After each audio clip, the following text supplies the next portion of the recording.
ಮಕ್ಕಳಿಗೆ ಮಿಸ್ಯೂಸ್ ಮಾಡಿಬಿಡ್ತಾರೆ. ಅವ್ರು ಪ್ರೆಗ್ನೆಂಟ್ ಆಗಿ ಇಲ್ಲಿ ಬಂದು ಉಟ್ಕೊಂಡಿರೋ ಮಕ್ಕಳು ಜಾಸ್ತಿ ಇದೆ. ಇದು ನಾನೇ ಡೆಲಿವರಿ ನೋಡಿದ್ದೆ. ಅದರ ತಾಯಿ ಬಂದು ಡೇಟಾ ಸೈಂಟಿಸ್ಟ್. ಅಂಕಿತಾ ಕಮ್. ಇವರು ಡೇಟಾ ಸೈಂಟಿಸ್ಟ್. ಯಾಕಂದ್ರೆ ಹಾಸ್ಪಿಟಲ್ ಕರ್ಕೊಂಡು ಹೋದ್ರೆ ಯಾವನ ಜೊತೆಗೆ ಮಲ್ಕೊಂಡು ಬಂದ್ಬಿಟ್ಟು ಯಾವನ ಅವ್ನ ಗಂಡ ನಿಮ್ಮ ಗಂಡ ಯಾವನು ಹಂಗಂತೆಲ್ಲ ಕೇಳ್ತಾರೆ. ಅದು ನಮ್ಗೆ ಒಂಥರ ಅಸಹ್ಯ ಕಾಣ್ತು.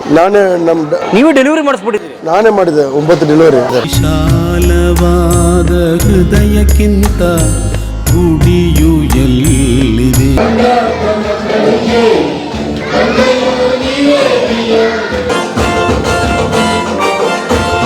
ಹೆಂಗಿದ್ದೀರಾ? ಚೆನ್ನಾಗಿದ್ದೀನಿ. ನಾನು ನಿಮ್ಮ ಬಗ್ಗೆ ಓದಿದ್ದೀನಿ, ಪೇಪರಲ್ಲಿ ಓದಿದ್ದೀನಿ. ತುಂಬಾ ಸಂತೋಷ ಸರ್. ಕೈ ಮುಗಿಬೇಡಿ, ನಾವೆಲ್ಲ ನಿಮ್ಮ ಕೈ ಮುಗಿಬೇಡಿ.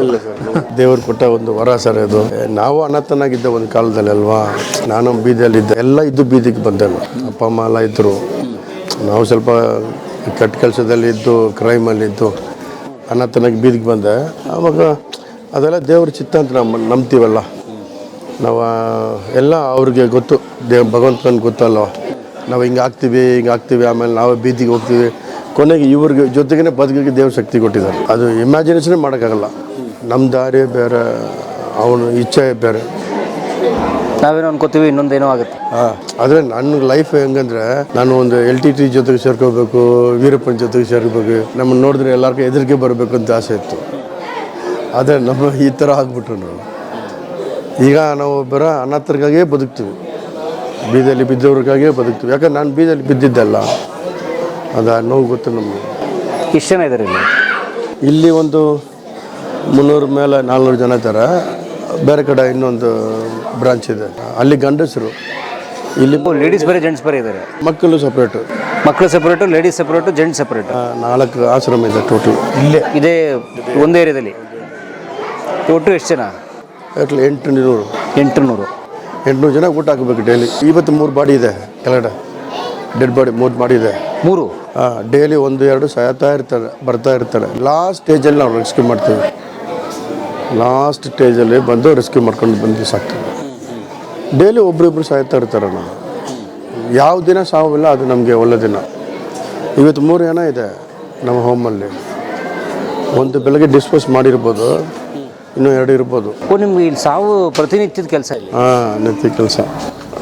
ನಾವು ಅಂಥ ಸ್ಟೇಜಿಂದ ತಗೊಂಡು ಬರ್ತೀವಿ. ಎಲ್ರಿಗೂ ಹಂಗೆಲ್ಲ ಲಾಸ್ಟ್ ಸ್ಟೇಜಿಂದ ರೋಡಲ್ಲಿ ಬಿದ್ದಿರ್ತಾನೆ. ಇವತ್ತು 4 ಸಾಯುತ್ತೆ, ಅದನ್ನಲ್ಲಿ ಉಳಿಸ್ಕೊಂಡಿರೋರು ಇವರು. ಮಕ್ಕಳಿಗೆ ಮಿಸ್ಯೂಸ್ ಮಾಡಿಬಿಡ್ತಾರೆ, ಮಕ್ಕಳನ್ನ ಸೆಕ್ಸುವಲಿ ಮಿಸ್ಯೂಸ್ ಮಾಡ್ತಾರೆ. ಅವ್ರು ಪ್ರೆಗ್ನೆಂಟ್ ಆಗಿ ಇಲ್ಲಿ ಬಂದು ಉಟ್ಕೊಂಡಿರೋ ಮಕ್ಕಳು ಜಾಸ್ತಿ ಇದೆ.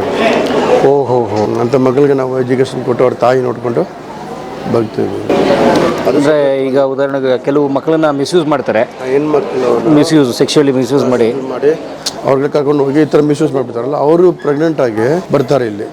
ಇಲ್ಲಿ ಬರ್ತಾರಲ್ಲ, ಅವರು ನಾವು ಆ ಥರ ನೋಡ್ಕೊಳ್ತೀವಿ. ನಾವು ಡೆಲಿವರಿ ಎಲ್ಲ ನೋಡಿ ನಾವು ಮಾಡಿ. ಎಣ್ಣೆ ಹೊಡಿಯೋ ಶೋಕು ಮುಂಚೆ ಬಂದು ಚೆನ್ನಾಗಿ ವಾಸಿಯಾಗಿ ಹೋಗ್ಬಿಟ್ಲು. ತಿರ್ಗಾ ರೋಡಲ್ಲಿ ಎಣ್ಣೆ ಹೊಡೆದು ಕೈ ಕಾಲೆಲ್ಲ ಎಳ್ಕೊಂಡ್ಬಿಟ್ಟು ಸಾಯೋ ಪರಿಸ್ಥಿತಿಯಲ್ಲಿ ಬಂದರು. ಯಾರು? ಈ ಮೀನಾ ಕೈ ಎತ್ತು. ಮೀನವರು ಕೈ ಎತ್ತು. ಈಗ ಒಳ್ಳೆ ಡ್ಯಾನ್ಸ್ ಮಾಡ್ತಾಳೆ. ಹೌದಾ? ತಿರ್ಗಾ ಅವ್ರು ಕರ್ಕೊಂಡು ಹೋಗ್ತೀನಿ ಅಂತೆಲ್ಲ ಹೇಳಿದ್ರು, ನಾವು ಬಿಟ್ಟಿಲ್ಲ ಅವ್ರಿಗೆ. ತಿರ್ಗಾ ರೋಡ್ಗೆ ಹೋದ್ರೆ ತಿರ್ಗಾ ಅದೇ ಥರ ಮಾಡ್ತಾರೆ, ತಪ್ಪದಾರಿಲಿ ಹೋಗ್ಬಿಡ್ತಾರೆ ಅಂತ ಇಲ್ಲೇ ಕಂಟ್ರೋಲಾಗಿ ಇಟ್ಕೊಂಡಿದ್ದೀವಿ. ಆ ಥರ ಒಬ್ರಿಗೊಬ್ರಿಗೆ ಹಲವಾರು ಸ್ಟೋರೀಸ್ ಇದೆ. ಈಗ ಅವ್ಳು ಚೆನ್ನಾಗಿ ಡ್ಯಾನ್ಸ್ ಆಡ್ತಾಳೆ, ಎಲ್ಲರ ಜೊತೆಗೆ ಅವ್ರ ಜೊತೆಗೆ ಆಡಲಿ. ಇದು ಸಾಂಗ್ಸ್ ನಾನೇ ಕಂಪೋಸ್ ಮಾಡಿರೋದು ತಮಿಳಲ್ಲಿ. ಈಗ ಆಡಿರೋದೆಲ್ಲ ನಂದು ಸಾಂಗ್ಸ್ ಎಲ್ಲ ನನ್ನ ಕಂಪೋಸ್ ಸಾಂಗ್ಸ್. ಹಿಂದಿ ಸಾಂಗ್ಸ್ ಮುಂಚೆ ಬಡವರ ದೇವರು ಮಾಡಿದಲ್ಲ, ಅದು ಕೂಡ ನನ್ನ ಸಾಂಗ್ಸ್, ಓನ್ ಸಾಂಗ್ಸ್. ಅದು ಮ್ಯೂಸಿಷಿಯನ್ ಸಿಂಗರ್ ಅಲ್ಲ, ಕಲಾವಿದ ಕೂಡ. 3ನೇ ಕ್ಲಾಸ್ ಓದಿದ್ದಷ್ಟೇ. ಬಟ್ ಟ್ಯಾಲೆಂಟ್ಸ್ ದೇವ್ರು ಕೊಟ್ಟಿರೋದು ಟ್ಯಾಲೆಂಟ್ಸ್. ರಾಜ್ಕುಮಾರ್ ಥರ. ಓಕೆ ಮೀನಾ ಅಡೋಣ. ಮೊದಲು ನಮ್ಮ ಸಮಯಕ್ಕೆ ಅಣ್ಣ ಬಂದರು. ಬರುವಾಗ ನನ್ನನ್ನು ತಪ್ಪಿಕೊಂಡು ಕಣ್ಣೀರು ಬಿಟ್ಟರು, ಅಳ್ತಾಯಿದ್ರು. ಅವ್ರಿಗೆ ಮಾತಾಡೋಕ್ಕೆ ಮಾತು ಬಂದಿಲ್ಲ. ನಾವು ಮಾಡುವ ಸೇವೆ, ನಾವು ಮಾಡುವ ಕೆಲಸಗಳೆಲ್ಲ ನೋಡಿ ಅವರು ಹೇಳಿದ್ರು, ರಾಜ ನಾನು ಮಾತೇ ಬಂದಿಲ್ಲ, ಎಂಥ ಒಳ್ಳೆ ಕೆಲಸ ಮಾಡ್ತೀಯ. ಏನೇನೋ ಜನ ಏನೇನೋ ಮಾಡ್ತಾರೆ, ನನಗೆ ದೇವರು ಶಕ್ತಿ ಕೊಟ್ಟಿದ್ದಾರೆ, ನಿಮಗೆ ಮಾಡ್ತೀನಿ. ಆವಾಗಲೇ ನನ್ನ ಕೈಯಲ್ಲಿ ದುಡ್ಡು ಕೊಟ್ಟರು. ತಿರ್ಗಾ ಮೊನ್ನೆ ಬಂದರು, ನನ್ನ ಕೈಗಳಿತ್ತು. ಬರುವಾಗೆಲ್ಲ ನನಗೆ ದುಡ್ಡು ಕೊಟ್ಟು ಹೋಗ್ತಾರೆ. ಅವ್ರಿಗೆ ಗೊತ್ತು, ಇಲ್ಲಿ ಕೊಟ್ಟರೆ ಖಂಡಿತ ಅದು ಒಳ್ಳೆ ಕೆಲಸಕ್ಕೆ ಒಪ್ಪಿಗೆ ಆಗುತ್ತೆ. ಈ ಬಡ ಜನಕ್ಕೆ ಹೋಗುತ್ತೆ ಅಂತು.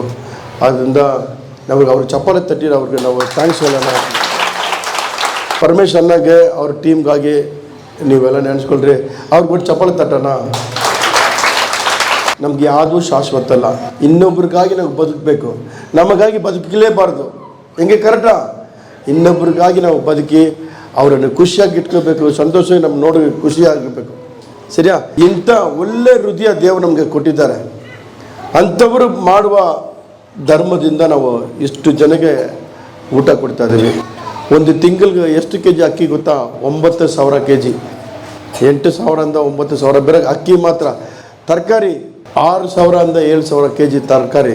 ಮೊನ್ನೆ ತರಕಾರಿ ಬೆಲೆ ಜಾಸ್ತಿ ಆಯಿತು, ಕಾರಲ್ಲಿ ಹೋಗಿ ಕೋಲಾರಿಂದ ತಂದಿದ್ದೀವಿ. ಆದರೆ ಕೂಡ ನಾವು 25 ವರ್ಷ ಆಯ್ತಲ್ಲ ನಮಗೆ ದೇವರು ಯಾವ್ದನ್ನ ಕೊರತೆ ಇಟ್ಟಿದ್ದಾನ? ಇಲ್ಲ ರೀ, ಸತ್ಯ ಹೇಳ್ತೀನಿ. 25 ವರ್ಷ ನಮಗೆ ಒಂದತ್ತು ಊಟ ನಾವು ಕಳ್ಕೊಂಡಿಲ್ಲ. ಭಗವಂತ ಮೇಲೆ ಪರಮಾತ್ಮ ನಮಗೆ ಯಾವಾಗ ನಮ್ಗೆ ಏನು ಬೇಕೋ ನಮಗೆ ಖಂಡಿತ ಕೊಡ್ತಾ ಇದ್ದಾನೆ. ಆ ಟೈಮ್ಗೆ ದೇವರು ಒಳ್ಳೆ ಮನುಷ್ಯರನ್ನು ನಮಗೆ ಕಳಿಸ್ತಾರೆ, ನಮಗೆ ಧರ್ಮ ಮಾಡ್ತಾರೆ. ಆ ಧರ್ಮದಿಂದ ನಾವು ನೈಯತ್ತಾಗಿ ಮಾಡೋದ್ರಿಂದ ಇವತ್ತು ನಾನು ಇಷ್ಟು ಮಟ್ಟಿಗೆ ಇಷ್ಟು ಜನ ಇಟ್ಕೊಂಡು ಊಟ ಕೊಡ್ತಾ ಇದ್ದೀನಿ. ಒಂದು ದಿನ ಹಸಿವಾಗಿ ನಾವು ನಾಳೆ ಊಟ ಇಲ್ಲ, ನನಗೆ ಕಷ್ಟಪಟ್ಟಿಲ್ಲ. ಇದು ಸತ್ಯನ ಮಾತು. ಜೈನ್ಸ್ ಬರ್ತಾರೆ, ಇಸ್ಲಾಂ ಅವ್ರು ಬರ್ತಾರೆ, ಕ್ರಿಶ್ಚಿಯನ್ ಬರ್ತಾರೆ, ಬುದ್ಧ ಅವರು ಬಂದು ನಮಗೆ ಕೊಟ್ಟು ಹೋಗ್ತಾರೆ, ನಮ್ಮ ಕೆಲಸವನ್ನು ಮಾಡ್ತಾರೆ. ಆದ್ದರಿಂದ ನಿಜವಾಗ್ಲೂ ಹೇಳ್ತೀನಿ, ಮೇಲೆ ಇರುವವನಿಗೆ ನಾನು ಧನ್ಯವಾದ ಹೇಳಬೇಕು, ಥ್ಯಾಂಕ್ಸ್ ಹೇಳಬೇಕು. ನಾನು ಜೀವಂತ ಕಾಲವಲ್ಲ ಇರುವವರೆಗೆ ಬಡವರಿಗೆ ಸೇವೆ ಮಾಡಿ ನನ್ನ ಭಗವಂತನನ್ನು ನೋಡಬೇಕು. God bless you. ಎಲ್ಲರ ಸಮಾಧಾನದಿಂದ ಎಲ್ಲ ಹೋಗ್ಬಿಟ್ಟು ಬನ್ನಿರಿ. ಬೆಳಗ್ಗೆ ಊಟ ಮಾಡಿದ್ರಾ? ಏನು ಮಾಡಿದೆ? ಹಾಂ, ಮಧ್ಯಾಹ್ನ ಗೊತ್ತಿಲ್ಲ. ಹಾಂ, ಸರಿ. ಇವ್ರಿಗೆ ತಮ್ಮ ಇರ್ತಾನೆ, ಇವರು ಅಣ್ಣ ತಮ್ಮ. ಅವ್ರ ತಾಯಿ ಟ್ರೈನಲ್ಲಿ ಭಿಕ್ಷೆ ಬಿಡ್ತಾ ಇದ್ರು. ಪೊಲೀಸ್ ತಗೊಂಬಂದು ನಮ್ಮ ಹತ್ರ ಬಿಟ್ಬಿಟ್ರಮ್ಮ. ವಯಸ್ಸೆಲ್ಲ ದೇವ್ರು ಒಳ್ಳೇದು ಮಾಡಲಮ್ಮ. ಇವಳ ರೈಲ್ವೆ ಸ್ಟೇಷನ್ನು. ಅಮ್ಮ ಇದ್ದಾರೆ, ತಾಯಿ ಇದ್ದಾರೆ. ಏನು ನನ್ನ ಮಗಳು ಮಗ?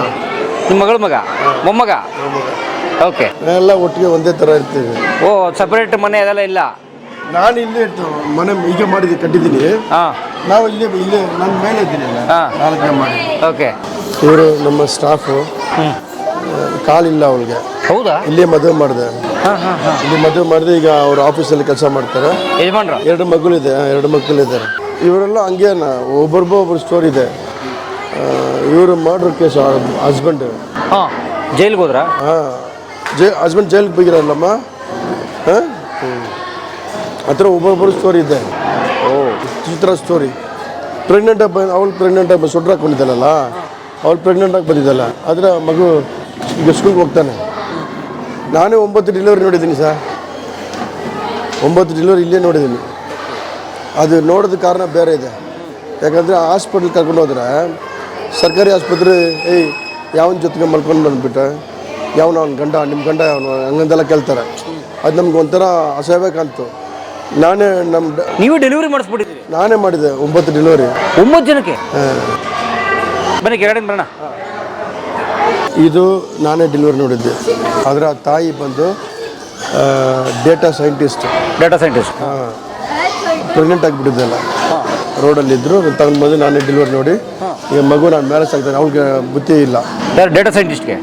ಯಾಕೆ, ಏನಾಯಿತು ಡೇಟಾ ಸೈಂಟಿಸ್ಟ್ಗೆ? ಅದು ಡಿಪ್ರೆಷನ್ನು. ಹಾಂ, ಆ ಥರ ನಾನು ತೋರಿಸ್ತೀನಿ. ಮೈಂಡ್ ಅಪ್ಸೆಟ್ ಆಗ್ಬಿಟ್ಟಿದೆ. ಹಾಂ, ನಾನು ತೋರಿಸ್ತೀನಿ, ಹೆಣ್ಮಕ್ಳನ್ನ ತೋರಿಸ್ತೀನಿ. ಈ ಮಗು ನಮ್ಮ ಮೇಲೆ ಅವ್ರು ಕೂಡ ತರ್ತೀನಿ. ಎಷ್ಟು ತಿಂಗಳು ಇದಕ್ಕೆ? ಎಷ್ಟು ಚೆನ್ನಾಗಿದೆ ಇದು? 9 ತಿಂಗಳು. ಬಟ್ ಅದು ನಾರ್ಮಲ್ ಇದೆ. ಹಾಂ, ಮಗುನ ಚೆನ್ನಾಗಿದೆ. ಇದೆ. ತಾಯಿಗೆ ಹಂಗೆ ಡಿಪ್ರೆಷನ್ ಆಗಿದೆ. ಅಂಕಿತಾ ಕಮ್. ಇವರು ಡೇಟಾ ಸೈಂಟಿಸ್ಟು? ನಮಸ್ತೆ, ಹೇಗಿದ್ದೀರಾ? I don't understand. How are you? How are you? Good. How are you, sir? I'm fine. What's your name? Ankita. Ankita. So Ankita Niyogi. Ankita Niyogi. Yeah. What do you do? I don't do anything here. Right now, I have a baby. I'm a single mother. Single So mother. I'm trying just raising my baby. She is 1 year old. She's too small for me to go out or do anything. So right now she's 1 or 1.5 years old. So right now I'm planning to do something. Have to do something with my certificates and IDs. Have to recollect them. Have to do. So I'm just in the process. Okay. So what happened in your life? Actually, it was a sad incident that everyone from my house died in a row. Actually, I had 3 people in my house. We were 4. My papa, my tauji, my mom, and me. Okay, so all of the 3 died in a row in a span of 1.5 year. First one, all the 3 died. all the 3 died. First one died after 1 year and about another one died.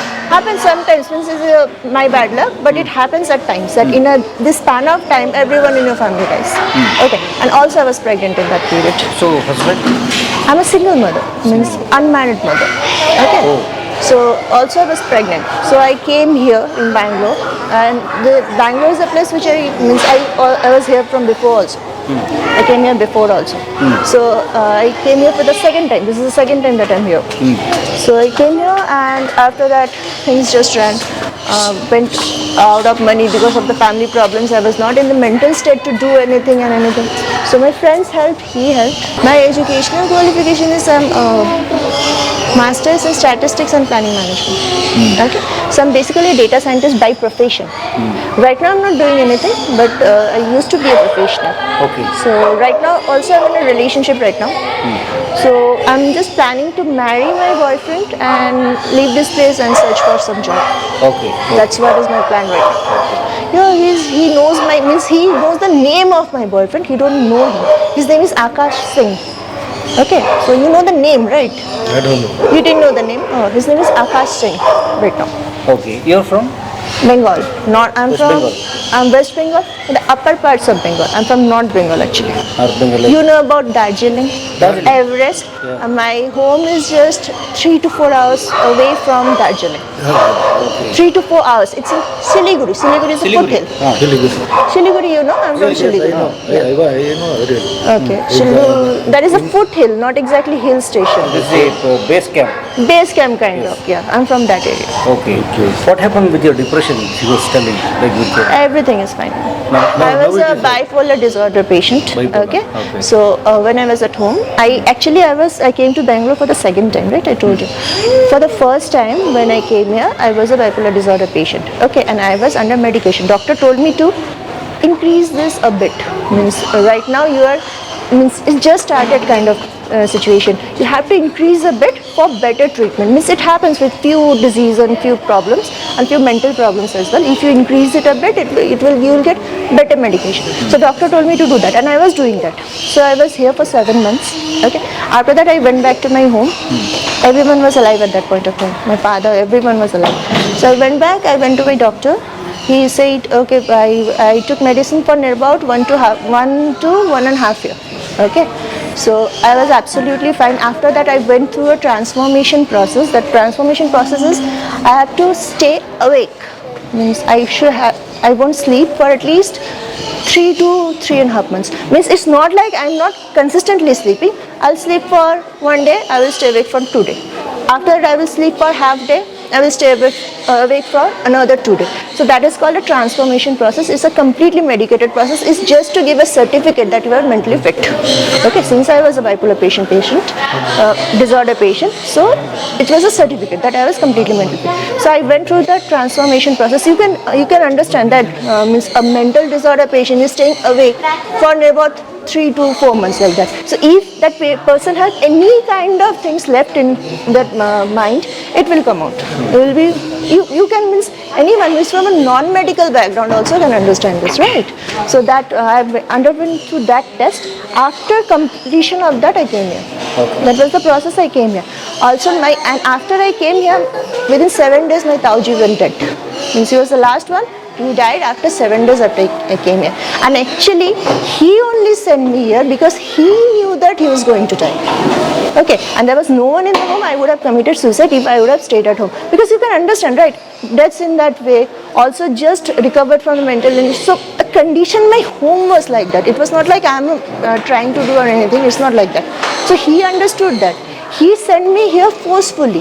He told me that you go now, I will come after few days. Let me go and complete my business. Let me wrap up my business and I will come back. And he didn't wrap up his business, he just died. Okay. So I came here and all this just happened. And after that it's just going on. Life is going on. Life is going on. Also my pregnancy completed, I have a baby now. And also means I told you, also I was pregnant in that period. That was a big problem. Means had to maintain all this. So now it's fine. Now you can see me how I'm looking. Okay. Fine, right? Ankita. Yeah. All the best. Thank you. ಈ ಮಗು ಮನೆ ಬಿಟ್ಟು ಆಚೆ ಬಂದ್ಬಿಡ್ತೈತೆ. ಈ ಮಗುನ ಈ park ಕಡೆ ಬಂದು ಹಂಗೆ ಸುತ್ತಾಡ್ತದೆ. ಹಿಂದಿ ಹುಡುಗರೆಲ್ಲ ತಗೊಂಡೋಗಿ ಅದು ಅಬ್ಯೂಸ್ ಮಾಡೋದು, ಅವ್ರು ಕಂಟ್ರೋಲ್ ಮಾಡೋಕ್ಕಾಗಲಿಲ್ಲ. ಆಮೇಲೆ ತಾಯಿ ತಂದು ಬಿಟ್ಟರೆ ನಾವು ಇಲ್ಲಿ ಸೇಫ್ಟಿ ಆಗಿರ್ತಾರೆ. ಓಕೆ. ಏನು ಈ ಮಗು ಹೆಸರು? ಹೆಸರಲ್ಲಿ ನಿಂದು ಭವ್ಯ. ಅವಳು ಶೀಸ್ ಲೆಪ್ರಸಿ ಅವನು. ಅವರು ಈ ಟ್ರೈಬ್ಸ್ ಗೊತ್ತಲ್ಲ, ಟ್ರೈಬ್ಸ್ ಆದಿವಾಸಿಗಳು. ಆದಿವಾಸಿಗಳು ಆ ಥರ. ಓಕೆ. ಲೆಪ್ರಸಿ ಇದೆ ಅಂತೂ ಕಾಲು ಹೊಡೆದೋಯ್ತು. ಆಮೇಲೆ ಇಲ್ಲಿ ಬಂದು ಆಪ್ರೇಷನ್ ಮಾಡಿ ಈಗ ಚೆನ್ನಾಗಿದೆಲ್ಲ. ಈಗ ಕಾಲು ಹಾಕ್ಬೇಕು, ಆರ್ಟಿಫಿಷಿಯಲ್ ಕಾಲು. ಬಾ ಮಗ ಹೋಗಲ್ಲ, ಹೊರಡೋಗೋಣ, ಹೊರಡೋಗ್ಬಿಡೋಣ. ಗಾಯತ್ರಿ ಗಂಡ ಇವ್ರು ಆಫೀಸ್ ಮೇಂಟೈನ್ ಮಾಡ್ತಾರೆ. 2 ಮಕ್ಕಳಿದ್ದಾರೆ. ಓಕೆ. ಏನು ನಿಮ್ಮ ಹೆಸರು? ಜಾನ್. ತಿಕ್ತಾ ಇರ್ತಾರೆ ನನಗೆ. ದೊಡ್ಡವರು ಇಬ್ರು ಸ್ಕೂಲ್ಗೆ ಹೋಗ್ತಾರೆ. 2 ಮಕ್ಕಳು. ಹೌದು sir. Okay. Night and day ಕೆಲಸ ಇವ್ರಿಗೆ. ಸಡನ್ನಾಗಿ ಕಾಲ್ಸ್ ಬರುತ್ತೆ, ಪೊಲೀಸ್ ತಂದು ಬಿಡ್ತಾರೆ ಪೇಷಂಟ್. ಮೊನ್ನೆ ರಾತ್ರಿ 2-3 ಅಡ್ಮಿಷನ್ ಆಯಿತು. ಈಗ 2-3 ಹೋಯ್ತು. ಅಲ್ಲ, ಅವರು ಪೊಲೀಸ್ನವ್ರು ತಂದ್ಬಿಡ್ತಾರಲ್ಲ, ಅವ್ರೇನು ನಿಮ್ಗೆ ಹೆಲ್ಪ್ ಮಾಡಲ್ಲ ನಾವು. ಹಣ ಕಾಸು ಯಾವುದಿಲ್ಲ. ಪೊಲೀಸ್ ಏನಕ್ಕೆ ಬಿಡ್ತಾರೆ ಇಲ್ಲಿ ಅವರು? ಜವಾಬ್ದಾರಿ ಏನು? ಬೀದಿಯಲ್ಲಿ ಬಿದ್ದಿದ್ದಾರೆ, ತಂದು ಬಿಡ್ತಾರೆ. ಸರ್ಕಾರದ್ದೇ ಇದೆಯಲ್ಲ ಅವ್ರದ್ದು ಬಿಕೆ ಇದು. ಅಲ್ಲಿ ಕೂಡ ಅಂದು ಬಿಡ್ತಾರೆ, ಅಲ್ಲಿ ಕೂಡ ತಂದು ಇಲ್ಲಿ ಬಿಡ್ತಾರೆ. ಇಲ್ಲಿ ಅಲ್ಲಿಯವರು ತಂದು ಅಲ್ಲಿಂದ ತಂದು ಇಲ್ಲಿ ಬಿಡ್ತಾರ? ಬೇಗರ್ ಕಾಲನಿ, ಬೇಕರ್ ಕಾಲೋನಿ, ಮೈಸೂರು ಇದು ಮಾಗಡಿ ರೋಡ್ ನಿರಾಶ್ರಿತರ ಪರಿಹಾರ ಕೇಂದ್ರ. ಅವ್ರು ತಂದು ಬಿಡ್ತಾರೆ. ನನಗೆ ಕೋಲಾರ ಎಲ್ಲ ಗೌರ್ಮೆಂಟಿಂದ ಬರುತ್ತೆ. ನಾನಿರುವುದು ನಿಮಗಾಗಿ, ನಾಡಿರುವುದು ನಮಗಾಗಿ. ಆಟೋ ರಾಜ ಅವರ ಈ ಒಂದು ಹೋರಾಟಕ್ಕೆ, ಈ ಒಂದು ಚಳುವಳಿಗೆ ದಯಮಾಡಿ ಸಹಾಯ ಮಾಡಿ. ನಿಮ್ಮ ಕೈಲಾದ ಸಹಾಯ ಮಾಡಿ ಸ್ನೇಹಿತರೆ. ಅವ್ರು ಕೇಳ್ತಾರೆ ತುಂಬ ದೊಡ್ಡ ಅಮೌಂಟ್ ಅಲ್ಲ, 1 ರೂಪಾಯಿ ಕೊಡಿ ಅಂತ. ಅವರು ಭಿಕ್ಷೆ ಬಿಡ್ತೀನಿ ಸರ್, ಭಿಕ್ಷೆ ಅಂತ ನನಗೆ ಅವಮಾನ ಅಲ್ಲ ಅಂತ ಕೂಡ ಹೇಳ್ತಾರೆ. ಆದರೆ ಉದಾರವಾಗಿ ನಾವೆಲ್ಲರೂ ದಾನ ಮಾಡೋಣ ಅವ್ರಿಗೆ.